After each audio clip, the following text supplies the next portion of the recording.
Okay, so good morning, everybody. Well, today, as a part of series of capsule lectures in marketing management, today I plan to discuss about collecting marketing information, which is, I think, chapter number 3 or 4 in the different books.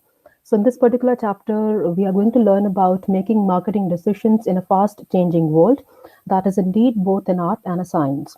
To provide context, insight, and inspiration for marketing decision making, I think companies need to possess comprehensive and up to date information, which keeps on changing from everyday basis because we have new companies, we have new technological factors, and even economic factors which need to be reviewed on a daily basis. There are then holistic marketers often tend to recognize that marketing environment is constantly presenting new opportunities and also new threats. And they understand that the importance of continuous monitoring or evaluating these trends from time to time. They also have to do some forecasting to be ready for the changes which are about to come in the environment.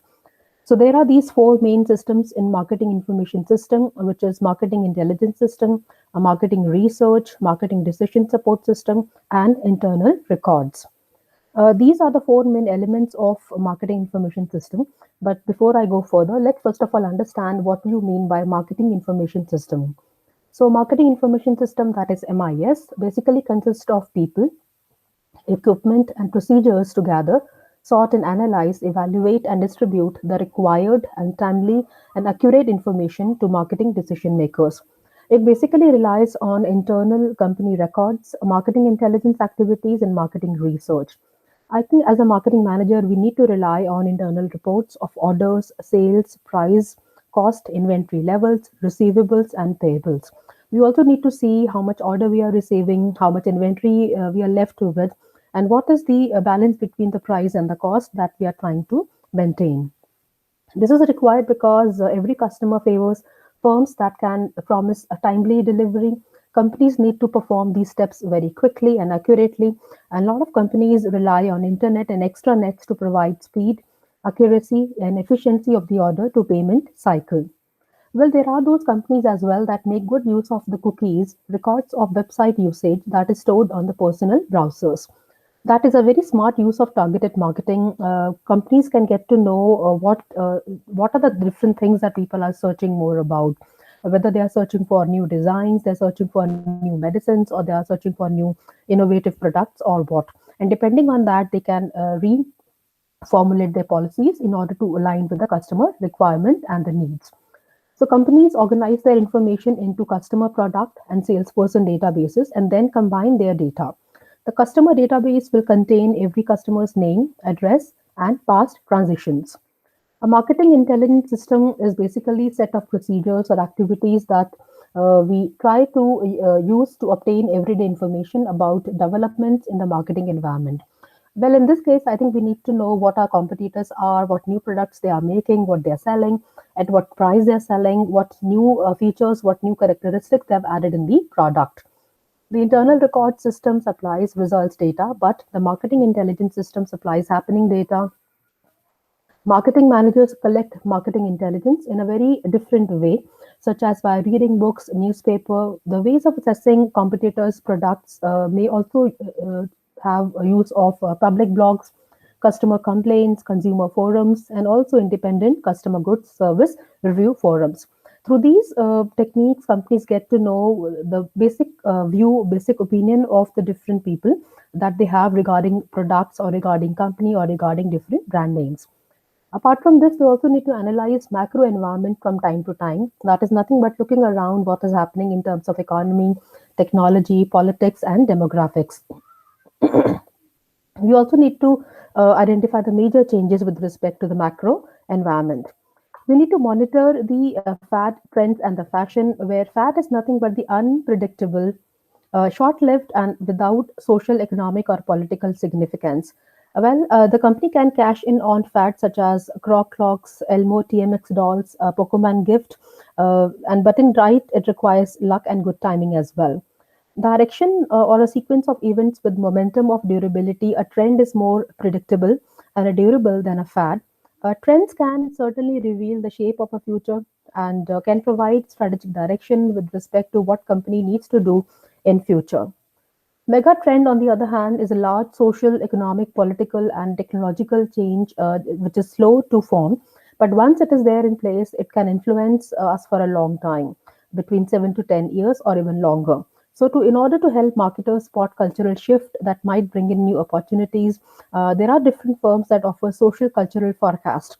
So companies can take help of this forecast and get ready for the change, which as of now is not visible, but that is going to take major shape sooner or later in future.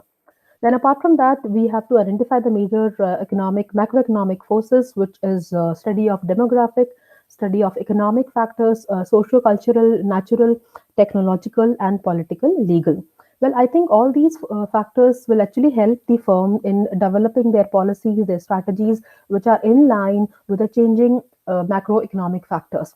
So in demographics, we basically study the population, the size and the growth rate of population in cities, region, age distribution, ethnic mix, educational levels, and even household patterns and regional characteristics of movement. Just today, I was reading an article with respect to the impact of coronavirus in the different parts of the world, and the article said that why India has been able to fight with coronavirus and why it has not been hit so hard as regions in US or in Europe have been hit so hard. So one of the reasons that came forward was that India basically has a very younger population. So when it comes to immunity, I think we are better immune as compared to the people in the other nations. That is the reason we can see the difference of impact of coronavirus in these different regions. Population age mix, well, Mexico, if I take that example, has again young population, rapid population growth is there. On the other hand, if you talk about the world's oldest population, we have Japan and then Italy as well. So marketers generally what they do, they divide the population into the six age groups: preschool children, school age children, teens, young adults, 20 to 40, and till older adults, 65, like that. And depending on the different age brackets, they try to develop the products for them. Companies are scrambling to refine their products and marketing to reach their fastest growing and most influential consumer group. And this they do by studying these groups from time to time. They also have to have a very active watch on the educational groups, which is nothing but whether how many people we have who are degree holders, professional degree holders, and how many are illiterate. Because these factors actually play a very big role in their decision with respect to use of a particular product. Household pattern is another criteria which plays a very important role. In this, we figure out how many people are there, and how many are married, how many are unmarried, how many are divorced, and likewise, accordingly, companies can repackage their policies. Coming to the next macroeconomic factor, which is economic factor, I think in this case we talk about the current income, price, saving, debt, and credit availability. And the recent economic downturn vividly demonstrated that trends affecting purchasing power can really have a very strong impact on business. And I think as a company, we need to see whether people have disposable income in their hand or not. Because if the disposable income is less, well, their buying capacity will also be very less. So there are three or four types of industrial structures that we study with respect to income distribution, and that is subsistence economies. Like we have case of Papua New Guinea, we have examples of Congo and Saudi Arabia. Then we have marketers often distinguish countries using the five economic distribution patterns. Very slow income, mostly low incomes, very low income, but very high income, low and medium high income, and mostly medium income. And these factors actually help in developing a right pricing policy for their product. Coming to the next factor, which is socio-economic cultural factor, which is in this case we need to understand view of others, view of ourselves, how people are thinking about themselves, how they think about the whole society, and how the changes which are happening in society, how are they happening? What are the things that influence them as an individual? So we need to understand that the view of nature, view of universe, and view of society, they are all important parameter when we talk about their impact on marketing management. Then there are certain core cultural values as well. We have core beliefs and secondary beliefs, which may go through a change from time to time. But yes, it depends on the speed at which they are changing. Because if you have a very strong core values in your culture, you will have a very slow speed in changing your values overnight. So marketers have some chance of changing secondary values, but little chance of changing core values altogether. Further, there is also the existence of subcultures because each society, I think, contains subculture, group with shared values, belief, and preferences, behavior emerging from their personal, special life experiences, and these points also play an important role because, for example, in Frito-Lay, which draws basically 15% of their sale from teens, they noted a rise in the chip snacking by grown-ups as well. So what they did, they actually started giving their ads, started giving communication messages with respect to that segment as well. Next factor in macroeconomic environment is a natural environment, which is all about focusing on the factors like industries that are affecting environment in the short run or in the long run. So there are these opportunities that await those who can reconcile prosperity with environmental protection.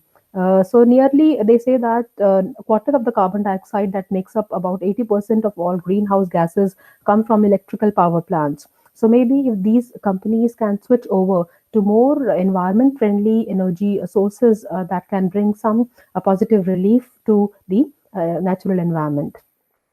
We discussed all about these factors in the last class, and last is a technological environment, which again, well, they say that technology changes almost every 3 minutes at the global level. So companies need to be ready. What new techniques are being used by the marketing firms to get in touch with the customer? They also need to see that how they can satisfy consumers more with respect to technology, how they can connect with people at the personal level, because it is not possible for them to meet them or be in touch with them on regular basis without technology. So they need to keep a tab on the changes which are happening in the technology. There are these unlimited opportunities for innovation that companies can adopt. They need to also adjust their varying research and development budget. They need to also have increased regulation on the technological change. Last is a political legal environment. Well, any change in any government policy will certainly impact the marketing policies of any firm. Well, recently in India, we revised the policies with respect to use of social media. So it was seen that a lot of people are actually misusing social media by writing anything that they want to write. That one thing may be right for them, but we need to see that whatever they are writing, is it right as per the nation, as per the society or not? So you may have a freedom to write anything, but that freedom should not affect the freedom of the other entity. So keeping that in mind, the government of India came up with these new revised norms to keep a check and regulate what is being done and said on social media.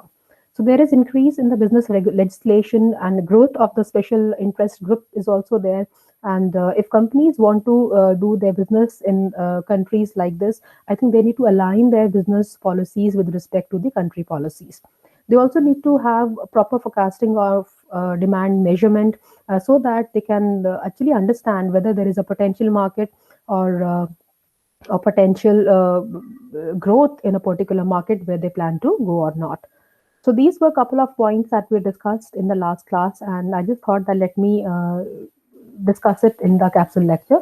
So we'll be back with more points in the next class. Till then, keep learning and keep growing. Thank you so much.